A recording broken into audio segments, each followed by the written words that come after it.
ஏன் 20 லட்சம் தரேன் 20 லட்சம் குத்துறான் 2 லட்சம் குத்துறோம் அப்படின்ட்டு டிஎம்கே எவ்வளவு சொல்லுதோ அதுக்கு டபுள் ஆன அமௌண்ட்டை கோட் பண்ணீங்களா?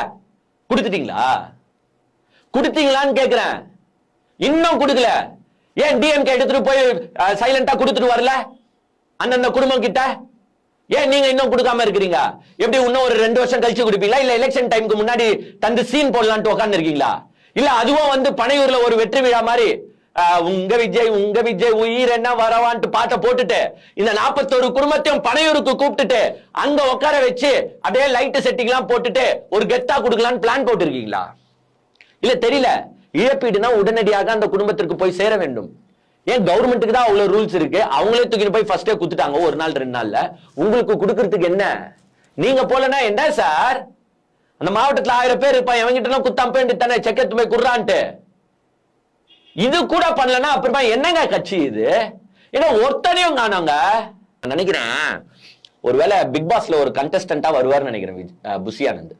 ஓடி கீடி ஒழிஞ்சுக்கிட்டு, ஏன்னா பிக் பாஸ் வீட்டுக்குள்ள போனா கண்டுபிடிக்கிறது கஷ்டம். அதனால காவல்துறை என்ன செய்யணும்னா பிக் பாஸ் வீட்டுக்குள்ள போயிட்டு விஜய் தேடணும். ஒருவேளை கண்டஸ்டன்டா உள்ள வந்துட்டாரா, இல்ல அங்க எங்கன்னா கிளீனிங் வேலை எதனா செஞ்சுட்டு இருக்காரா ஒளிவு மறைவான்ட்டு அவன் கலாய்க்கிறாங்க போஸ்ட்ல.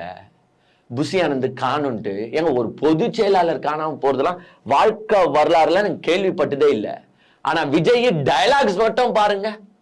அந்த இன்சிடென்ட்டுக்கு மெயின் காரணமே என்ன தெரியுமா? நம்ம கூட நினைச்சிருந்தோம் விஜய்க்கு தெரியாது போல பாதி பேர் மயக்கம் போட்டுட்டு இருந்தாங்கன்னு.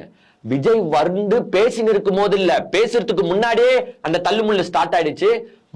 பிளஸ் அவர் பேசிட்டு இருக்கும் போதும் இந்த தள்ளுமுள்ளு ஹெவியா தான் இருந்திருக்கு. அது விஜய் எல்லாம் பார்த்துட்டு தான் இருக்காரு. நீங்க ஒரு ஸ்பெஷல் டிசேபிள்டு பையன் வாய் பேசாதவர் நினைக்கிறேன். அவர் ஒரு வீடியோ பதிவை போட்டிருப்பாரு. அது நீங்க நல்லா பார்த்திருப்பீங்க. அதுல அந்த பையன் எக்ஸ்பிளைன் பண்றான். அவர் பாஷையில எக்ஸ்பிளைன் பண்ண கிட்டத்தட்ட 10 பேர் 12 பேர் பாத்தீங்கன்னா உழுந்து கிடக்குறாங்க, என்ன ஆச்சுன்னே தெரியல அப்படின்ட்டு அவர் பேசுறாரு. சைட்ல விஜய் பேசுற எல்லா குரலுமே நம்மளுக்கு கேக்குது.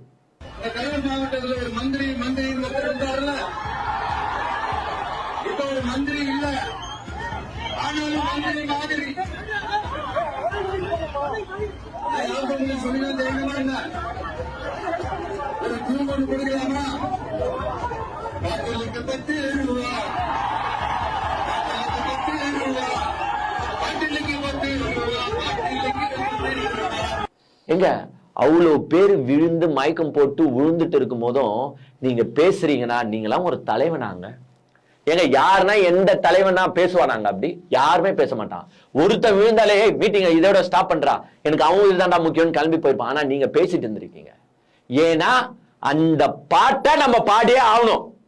எது